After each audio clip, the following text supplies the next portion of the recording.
நீலகிரி மாவட்டம் பந்தலூரில் கனமழையால் சாலைகளில் தண்ணீர் பெருக்கெடுத்து ஓடுகிறது. கூடுதல் தகவலுடன் இணைகிறார் செய்தியாளர் ஐயாசாமி. விவரம் என்ன? தேவபிரியன், நீலகிரி மாவட்டத்திற்கு இன்று மிக கனமழைக்கான ஆரஞ்சு அலர்ட் எச்சரிக்கை விடுக்கப்பட்டுள்ள நிலையில் நீலகிரி மாவட்டத்தில் உதகை, கூடலூர், பந்தலூர் சுற்றுப்பகுதிகளில் இன்று அதிகாலை முதலே சாரல் மழையுடன் கூடிய பனிமூட்டம் காணப்பட்டது.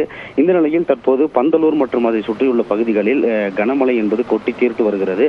குறிப்பாக இந்த கனமழையின் காரணமாக சாலைகளில் மழைநீர் பெருக்கெடுத்து ஓடுவதுடன் தாழ்வான பகுதிகளில் குளம் போல் தேங்கி நின்றதால் வாகன ஓட்டிகள் மிகவும் அவதியடைந்து இந்த தண்ணீரில் வாகனங்களை ஊர்ந்து செல்லும்படி எடுத்துச் சென்றனர். குறிப்பாக பல்வேறு பகுதிகளில் இருந்து பந்தலூர் பஜார் பகுதிக்கு வந்திருந்த பொதுமக்கள் இந்த கனமழை காரணமாக பாதிப்படைந்துள்ளனர். தொடர்ந்து பெய்து வரும் மழையின் காரணமாக இந்த விவசாய பணிகளும் அதேபோல் வெளிப்பணிகள் செய்யும் தொழிலாளர்களின் இயல்பு வாழ்க்கை பாதிப்படைந்துள்ளது. தேவபிரியன், விரிவான தகவலுக்கு நன்றி ஐயாசாமி.